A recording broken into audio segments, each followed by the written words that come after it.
I think it's honestly the most beautiful city in the world. There's a lot. Like, you can do a lot in New York.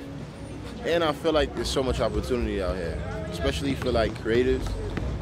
I even use your story as an example. I feel like it's inspirational coming here and starting up a whole new life doing there. Like, I feel like you can't do that everywhere. New York is really the place to do that. Like, I wouldn't have traded my upbringing for anything, especially New York.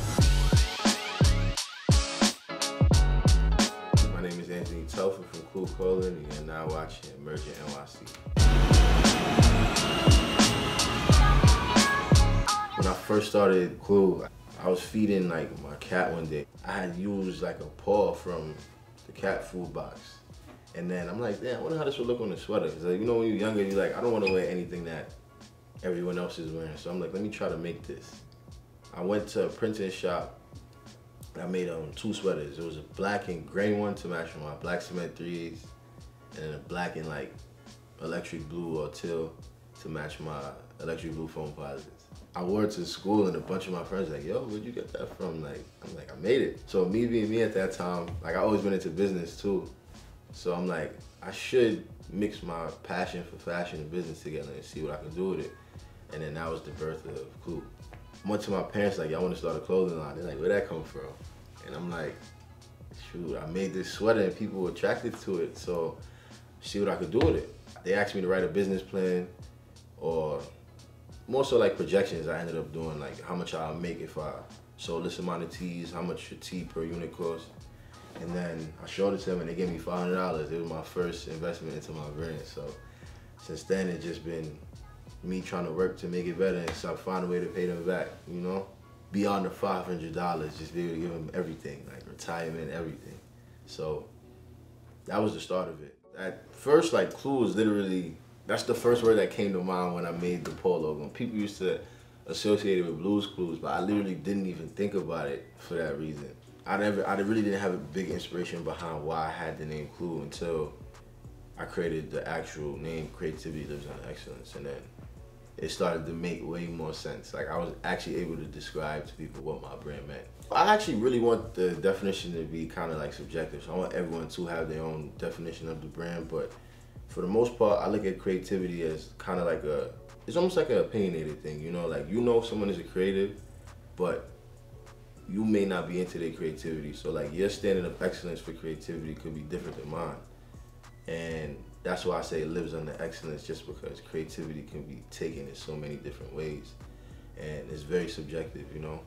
Like, I make these, like some people may not like this fit right here. Like, this is my personal creativity and I love it. And somebody else may not. So I just look at it like creativity lives under excellence is kind of like your interpretation of creativity and how you perceive it and how others perceive your creativity as well. Like, it could go both ways. So that's kind of like my reasoning for the words creativity lives under excellence. I think it's probably the best part of the jacket is the back here to protect our creatives. You have the Clue boxer, and then you have basically the different branches of government right here in the head here, like if you could see that. But it's the legislative, judicial, and executive branch. And the meaning behind the jacket, you know, is kind of like how I want the name Creativity Lives under Excellence to be subjective. I kind of wanted a few people, like I want people to have different explanations for this jacket, you know? Like some people would say that, like I spoke to one of my friends the other day and he was like, the meaning is kind of clear, but like it's deeper to it, like protect our creatives. It's not just the judicial system or the government holding us back. It could even be your own peers sometimes. And you know, it's just so much that could spark, like this logo alone could spark so much conversation. And that's kind of like the objective that my creative director and I had when designing this. And it came out really well. Like, it came out way better than what I thought it would have. And I'm kind of happy about all the reviews I'm getting so far about it. So, coming real soon, December 1st. This is the like black charcoal color that we have. And so the pants is a matching pair of pants to it, carpenter set basically. And similar to the set that I have on right now, it's a double knee pockets, and this is my favorite part of it actually, is the monogram logo here. I'm actually explain what this monogram logo means a little more when I show the sweatsuits, but this is monogram logo for when you put the cuff up. So if you want to wear regular, you could, and if you want to show off a little bit of extra stuff, you could cuff it as well. So you could wear these pants without the jacket. I just wanted to have multi-functions, you know. There's a few, so I could do for fashion. I feel like Tim's and white ups is go-to for New York people.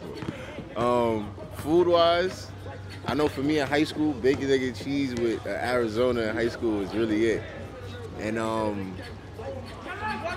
those are staples right there. A word, because New York slang is large.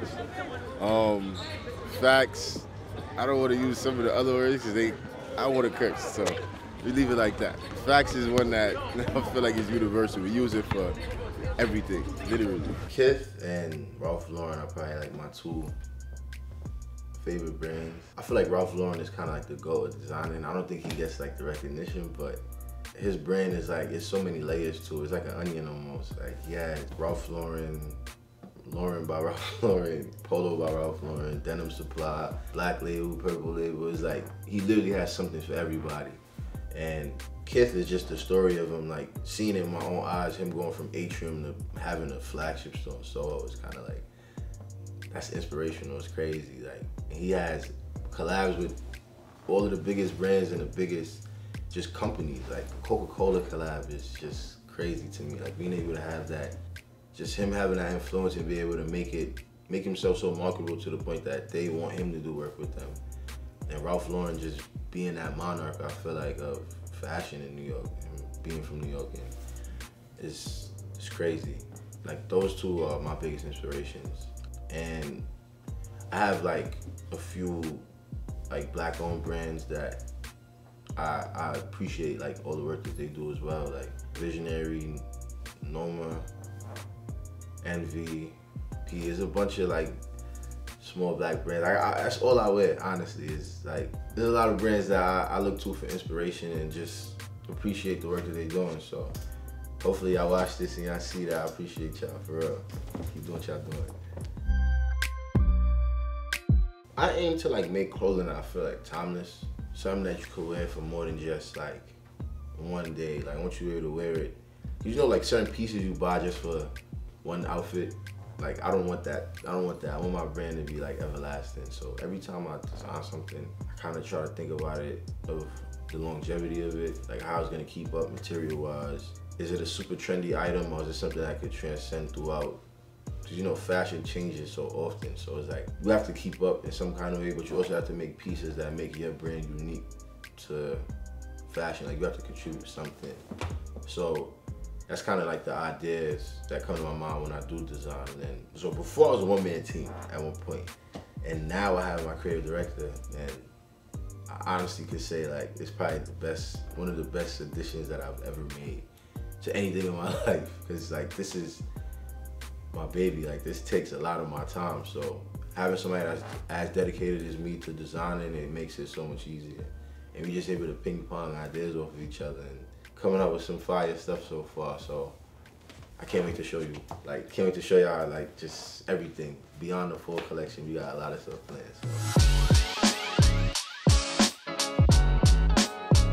Consistency, I feel like, is another word. That word alone was kind of one of the best pieces of advice I've ever gotten, because I've been doing clothes for 10 years now, and I've been consistent for the last year and a half. And my last year and a half has been better than my first 8.5 years, just because I was consistent. So I think that's like the #1 piece of advice for anything in life, being consistent. Because people actually able to see your growth or your development. Because like if you go, stop, they come back again, it's like, oh, starting from square one again almost. So it's just like staying consistent. You see the growth even in yourself. And I'm pretty sure other people do as well.